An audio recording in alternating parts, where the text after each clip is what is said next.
Saya melakukan Zoom meeting dengan para menteri di Somalia dan juga dari kepresidenan Somalia. Zoom meeting berkali-kali. Mereka ingin tanya bagaimana sih cara Indonesia itu mengatasi kelompok-kelompok teror dan ekstrim ini. Sementara kami, ini menurut Menteri Agama Somalia, sementara kami satu negara ini Pak, pahamnya sama Pak, penganut paham Wahabi Salafi. Satu negara. Wallahi, ini saya cerita yang benar. Kalau saya dianggap ngecap. Negara saya sama-sama Pak mengharamkan ucapan Natal. Tidak boleh. Negara saya sama-sama mengharamkan musik. Ini di negara saya. Pahamnya sama. Saya mewakili pemerintahan hanya memegang separuh Somalia. Pemberontaknya yang bernama Al-Shabaab juga punya keyakinan yang sama, memegang separuh lagi wilayah negara saya. Apa? Di mana? Kok mereka itu nggak pernah berhenti bertikai? Padahal fahamnya sama, manhajnya sama, ijtihadnya sama, alirannya sama, kitab-kitab tafsirnya sama. Irisannya di mana? Mereka saling mengkafirkan satu sama lain. Ini loh efek. Assalamualaikum warahmatullahi wabarakatuh. Kembali bersama saya Zulkarnain Al-Maduri. Inna ahsanal kalami kalamullah wa khairul huda huda Muhammad wa syarrul umuri muhdasatuha fa inna kulla muhdasatin bid'ah wa kulla bid'atin dalalah wa kulla dalalatin finnar. Ya, kalau berbicara Islam ini memang biasanya tidak bisa dilepaskan dari bumbu-bumbu untuk lebih menarik sebuah pembicaraan, karena memang ada maksud tertentu, tujuan tertentu. Kalau ada orang anti politik Islam misalnya, seperti yang disampaikan oleh Bahrawi, Islah Bahrawi, nama yang sering ketop. Tapi kalau berbicara Somalia, ini sudah lama dijual Somalia, sejak beberapa tahun diangkat lagi tentang Somalia, diangkat lagi tentang Somalia. Saya teringat dengan seorang teman saya yang selalu mengangkat berita lama sebagai modal pembicaraan untuk menarik perhatian orang lain gitu. Misalnya berkaitan dengan Somalia Wahabi. Mekah itu juga Wahabi, tapi damai-damai saja ya, tidak ada masalah. Mengapa kemudian Somalia itu? Karena memang Somalia juga bukan permasalahan agama saja itu yang ada di situ. Jadi kalau mau berbicara Somalia, meskipun terlepas dari agama, tetap saja di sana banyak garong. Somalia itu kan negara miskin. Somalia itu negara yang memang sejak dahulu porak-poranda. Tapi banyak negara-negara di Timur Tengah yang dirusak juga oleh Syiah misalnya ya. Dirusak oleh Yahudi. Itu juga seharusnya diangkat oleh Islah Bahrawi. Tapi karena memang Islah Bahrawi ini jualan kecap ya. Dan kemudian membenarkan bahwa tindakannya itu adalah sebuah kebenaran, sehingga dipromosikan kemana-mana itu, termasuk ke IPDN. Menariknya apa? Kalau berbicara Wahabi misalnya, itu terbukti Arab Saudi sejak dahulu sampai sekarang aman-aman saja ya. Justru yang bergejolak kan di luar Arab Saudi. Ada apa sebenarnya? Toh yang bergejolak itu karena di situ tumpang tindih dengan paham-paham yang ada. Kalau di Indonesia misalnya, itu kan persaingan. Sekarang ada usaha seorang yang dianggap mampu berbicara, lalu dengan retorikanya menyampaikan tentang Islam, bahwa Islam yang benar ini seperti yang saya sampaikan gitu. Islam tidak boleh terlalu banyak berbicara politik gitu. Nah ini sebenarnya dagangan jamu, dagangan obat gitu. Jadi formasi Islam seperti ini adalah sebuah hasil produk pemikiran yang ditawarkan oleh Islah Bahrawi kepada umat melalui berbagai macam cara, apalagi didukung oleh kelompok besar dia ya. Bukan tidak bawa Messi, itu bawa Messi loh. Islam Nusantara itu di belakangnya dia gitu. Jadi kemudian tujuannya untuk membunuh karakter setiap orang yang berpikir politik Islam. Itu pasti. Karena juga berusaha meredam lawan-lawannya agar kalah sebelum berperang gitu. Itu salah satu cara. Tapi Islah Bahrawi ini satu contoh ya, kalau kita lihat diskusinya dengan Mustafa Narawandaya, sangat tampak sekali ambisinya dia itu ya untuk memenangkan pola tanding pemikiran, sehingga dia kadang-kadang terusik kejiwaannya membuat Islah Bahrawi tidak tahan kontrol sampai mengangkat tentang isu Mustafa Narawandaya yang katanya dideportasi dari Suriah. Wah, akhirnya bikin fitnah dia itu. Jadi intinya kalau saya melihat sosok Islah Bahrawi itu orang yang ambisi memenangkan pemikiran, walaupun ngomongnya ya tidak jelas, ngomongnya apa yang dibicarakan gitu, tujuannya apa, yang jelas kalau lebih jauh ditarik dari pemikirannya lebih pada pola yang dikembangkan oleh kelompok-kelompok Islam Nusantara itu ya. Intinya menawarkan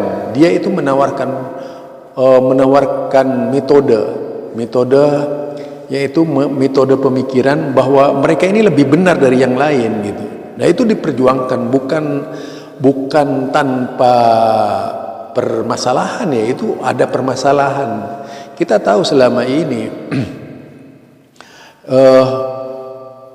partai mereka juga itu tidak bisa dilepaskan dari politisasi, politik. Jadi yang disebut angkara politik ini tidak saja terjadi pada orang-orang yang dituduh Wahabi tadi itu. Angkara politik itu juga ya ada pada Islah Bahrawi. Jadi dia itu ingin menyampaikan kepada umat bahwa kalau berpolitik Islam itu akan sangat merugikan gitu.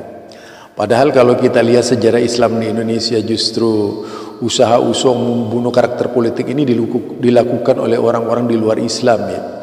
Ketika Islam ini sudah damai, dibuat tidak damai oleh mereka itu. Kalau kita lihat perjalanan sejarah lah, mulai dari sejak zamannya Masumi saja itu.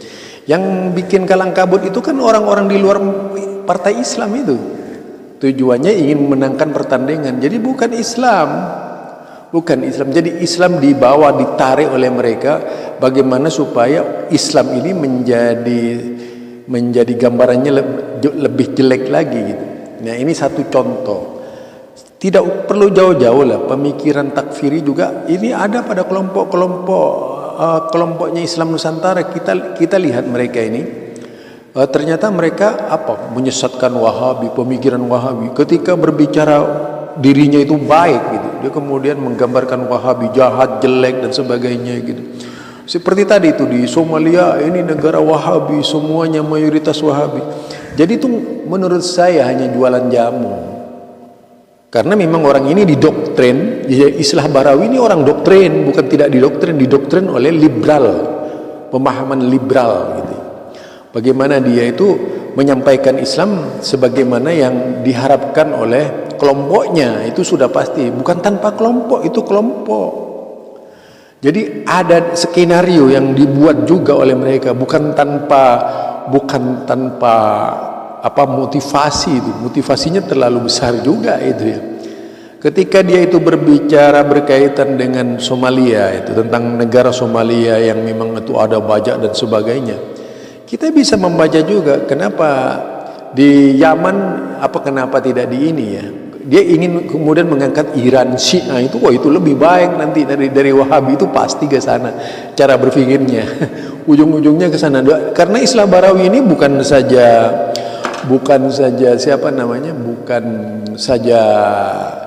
Wahabi yang dijadikan bahan pembicaraan. Kalau saya mengikuti pengajiannya dia itu, sahabat Nabi saja itu dihujat habis-habisan gitu ya. Artinya pada waktu zaman sahabat Abu Bakar, Umar, Utsman dan sebagainya itu kan digambarkanlah kondisi yang cukup menegangkan, menakutkan, seperti pembunuhan dan seolah-olah negara itu tidak ada hasilnya. Kemudian mengangkat tokoh-tokoh yang berhasil dalam sejarah, misalnya ya seperti Ibnu Khaldun dan sebagainya, logaritma dan sebagainya. Tujuannya tidak lain ingin menggambarkan bahwa cobalah Islam itu lebih pada ilmu pengetahuan saja gitu. Nah, ini baru ketahuan gitu sebenarnya ya. Jadi kita baru tahu bahwa tujuan yang sebenarnya dari istilah Barawi ini menawarkan sebuah konsep pemikiran bahwa Islam itu harus sesuai dengan cara berfikirnya gitu. Jadi bukan Bahrawi yang harus sesuai dengan Islam. Jadi Islam harus sesuai dengan cara berfikir Islah Bahrawi. Itu kalau kita lihat. Kemudian ketika menawarkan konsep-konsep seperti itu, ingin menggambarkan bahwa Wahabi itu jahat, Wahabi itu jelek gitu. Wahabi bangsat, kalau maunya ya seperti itu maunya. Ya. Tetapi karena dia adalah seorang intelektual, bagaimana mengemas bahasa sebaik-baiknya walaupun tujuannya menghujat. Itu. Jadi ini model lain dari cara-cara anti Wahabi. Sebenarnya ini adalah perang Wahabi dan bukan Wahabi ya. Bisa saja mewakili Syiah berfikirnya gitu ya. Nah, buktinya dia kemudian mengangkat peristiwa-peristiwa yang dia tidak mengadakan kajian menyeluruh tentang negara-negara Islam termasuk di Indonesia gitu. Dan selalu melihat dari sisi negatif, misalnya membicarakan pasukannya Abu Bakar, pasukannya Umar, pasukannya Utsman, tidak mau melihat hasilnya gitu. Yang diangkat kejelekannya terus untuk menyatakan ini politik Islam nggak bagus gitu. Lah itu cara-cara cara-cara misionaris Barat tuh, ketika misionaris orientalis yang banyak berbicara Islam dan misionaris yang berusaha membendung arus pemikiran Islam ya, agar tidak menguasai dunia. Jadi di belakangnya dia itu bisa saja dari kalangan Yahudi juga ya cara berpikirnya ya. Nah, kalau kita berpikir seperti itu, coba bayangkan gambaran-gambaran Yahudi tentang gambaran-gambaran penulis-penulis Yahudi tentang Islam seperti apa gitu ya. Itu persis sebagaimana yang dikatakan oleh Islah Bahrawi gitu. Jadi kalau gambaran-gambaran Barat tentang Islam ini itu persis seperti yang dikutip oleh Islah Bahrawi. Jadi Islah Bahrawi itu bisa menjadi tangan panjang dari kelompok-kelompok Zionis juga gitu ya di dalam menyampaikan berkaitan dengan politik Islam ini gitu. Sehingga dengan berbagai macam ingin membunuh karakter. Kalau kita lihat misalnya di Indonesia ini dari masa ke masa ini kan memang kalau kita baca sejarah itu kan istilahnya turun naiknya politik Islam di Indonesia itu bisa menjadi salah satu acuan berpikir dari Islah Bahrawi juga gitu ya. Ternyata pergerakan Islam di Indonesia ini justru dibendung oleh kelompok-kelompok anti-Islam juga gitu. Dan kemudian ingin menggambarkan bahwa kalau Anda berpolitik Islam ya nasibnya seperti ini gitu. Akhirnya para pemberontak Islam ini akan dijadikan gambaran Islah Bahrawi. Itu satu bukti mereka pemberontak. Dia tidak pernah berpikir mengapa muncul pemberontakan gitu. Apa sebabnya dan sebagainya. Itu sudah pasti mereka ini tidak akan bisa menghilangkan jejak digital sejarah masa lalu ya. Kalau dibaca itu sejarah Islam, siapa yang merusak bangsa ini? Justru yang menurut Buya Hamka, kalau kita baca Buya Hamka, pergerakan kemerdekaan di Indonesia tidak bisa dilepaskan dari Wahabi. Itu Buya Hamka ya. Jadi kalau kita baca buku perbendaharaan lama Buya Hamka, di situ bagaimana peran Wahabi di dalam perjuangan kemerdekaan terasa sekali. Termasuk seorang Soekarno itu sangat memuja-muja pergerakan Wahabi, mungkin jauh dari pikiran-pikiran yang dilontarkan oleh seorang Islah Barawi. Kalau Bung Karno, mungkin apakah akan kita katakan bahwa Bung Karno itu tidak tahu sejarah itu, atau mungkin Islah Barawi akan menyatakan bahwa Bung Karno itu picik tentang sejarah. Kemudian juga kita lihat Buya Hamka yang dengan berbagai tafsirnya, karyanya besar dan sebagainya. Justru Wahabi itu adalah mengukir sejarah Islam, mengukir sejarah Indonesia ini. Jadi peran Wahabi itu luar biasa dalam kemerdekaan Indonesia, mulai dari Madura sampai Imam Bonjol ya. Silahkan baca itu perbendaharaan lama. Jadi peran Wahabi luar biasa. Sekarang orang yang banyak menjelek-jelekkan Wahabi itu siapa? Jangan-jangan centeng Belanda gitu. Itu yang kita pikirkan saja itu. Jangan-jangan mereka ini adalah centeng-centeng Belanda yang berpura-pura Islam, berpikir Islam dan sebagainya gitu. Itu kalau kita mau bicara tentang Wahabisme ya. Nah, ini yang tentu saja kita pelajari lebih lanjut terkait dengan gerakan-gerakan yang terjadi. Ya, terlalu banyak berbagai macam cara lah. Kalau negara seperti Somalia itu kemudian itu adalah Wahabi. Somalia itu tidak semuanya Wahabi. Itu perlu dibaca sejarah itu, baca sejarah lagi. Ya.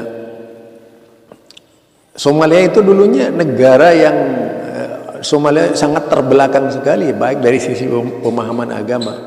Kalau kita baca, kalau kita telaah, kalau kita teliti, itu tentu akan memberikan hasil-hasil pemikiran bahwasanya apa yang dilakukan oleh Islah Barawi tidak mencerminkan sebuah pemikiran yang positif, tapi lebih pada pola yang dikembangkan secara tendensius kelompok gitu, keinginan sebuah kelompok saja itu.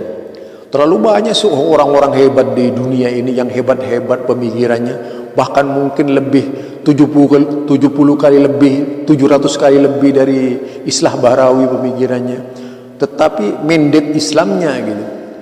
Jadi kalau berguru kepada orang bodoh, kita akan makin diperbodoh gitu. Jangan disangka orang yang berbicara itu kemudian mengerti agama. Banyak orang pandai berbicara tapi sebenarnya bodoh dalam hal agama gitu. Nah, kemudian kebodohannya itu akan menjadi modal di dalam memahamkan agama kepada orang lain, atau dipaksakan bahwa pemahamannya ini adalah benar gitu. Ini yang seringkali kita pahami dari orang-orang yang berbicara Islam. Siapa yang berbicara Islam itu lihat latar belakangnya dia itu, dari mana dia berbicara Islam. Ya seperti kelompok-kelompok yang tidak tahu Wahabi lalu bicara Wahabi gitu, hanya dengar dari kutipan-kutipan itu biasanya ngawur gitu, ngawur. Dan saya bisa membaca dari setiap orang yang anti Wahabi di Indonesia itu pasti ngawur, karena memang dasar dia saja tidak menguasai sejarah Wahabi dengan benar gitu. Apa hanya sentimen saja karena gurunya anti Wahabi ikut anti Wahabi dan sebagainya. Bukan berangkat dari pemikiran Islam yang tentu saja standar keislaman. Nah, kalau kita pun mau membongkar berbagai macam karya para ulama-ulama dahulu kala berkaitan dengan Islam ini, tentu akan lebih tepat itu dibandingkan hanya dengan memberikan konsep-konsep anti terhadap kelompok lain. Ya, dari apa yang disampaikan di IPTDN itu sudah nyata sekali ya. Sebenarnya dia bisa dikatakan sudah mulai jualan jamu, yaitu jualan jamu anti Wahabi. Ingin menyampaikan nih Wahabi begini gitu. Jadi Indonesia itu mau dijadikan ladang Islam Nusantara. Ini tujuannya ya. Saya kira pemerintah itu tidak bodoh. Pemerintah juga punya bab pembanding. Jadi bukan hanya Islah Barawi ya. Negara ini tidak berjalan standar dengan satu standar. Negara ini berada di atas standar ilmiah. Itu saja dari saya. Subhanakallahumma wa bihamdika asyhadu an la ilaha illa anta astaghfiruka wa atubu ilaik. Assalamualaikum warahmatullahi wabarakatuh.